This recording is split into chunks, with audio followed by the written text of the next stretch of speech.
Bientôt 11h30 et on se pose cette question. Y a-t-il un nouveau problème de sécurité sur certains avions Boeing? Plusieurs centaines d'appareils 737 MAX vont devoir être inspectés aux États-Unis après une alerte des autorités américaines de l'aviation. Fanny Wegscheder, on parle d'une situation dangereuse après la découverte de fissures sur certains engins, certains appareils plus anciens. Oui, des fissures. Regardez sur une pièce en particulier.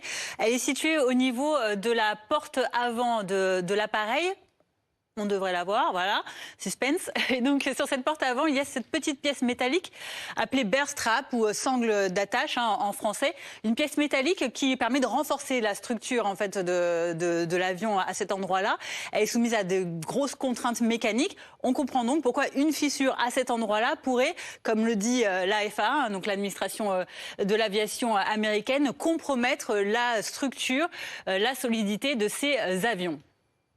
Fanny, c'est pas nouveau des fissures à cet endroit-là. La Fédération américaine d'aviation en a déjà découvertes. Oui, alors pas sur ces modèles-là, sur d'autres modèles, ceux de la génération précédente. Ce sont les Boeing 737 NG. C'est là-dessus qu'on a constaté donc ces fissures.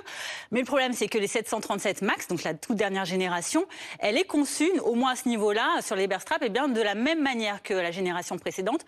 D'où la nécessité, l'annonce de ces inspections qui vont y être menées. Alors, quels modèles sont concernés sur cette gamme de 737 MAX? On va le voir. Il s'agit des 737 MAX 8, MAX 9 et MAX 8 200. Voilà pour les appareils concernés. Mais on le dit, pour l'instant, il n'y a toujours pas de fissures constatées, c'est préventif. Dans le détail également, on va voir le nombre d'appareils qui sont concernés par ces détections, par ces inspections qui vont être menées. 471 dans le registre américain, sur un total de 1429 dans le monde entier, dont un tiers en Europe. Mais la FAA, en tout cas, précise qu'il n'y aura pas besoin d'immobiliser les appareils pour le moment, que les opérations de détection vont pouvoir être menées dans les temps pour éventuellement donc repérer ces fissures s'il y en a. Merci beaucoup Fanny. Jean Serra, qu'on ne présente plus, consultant aéronautique pour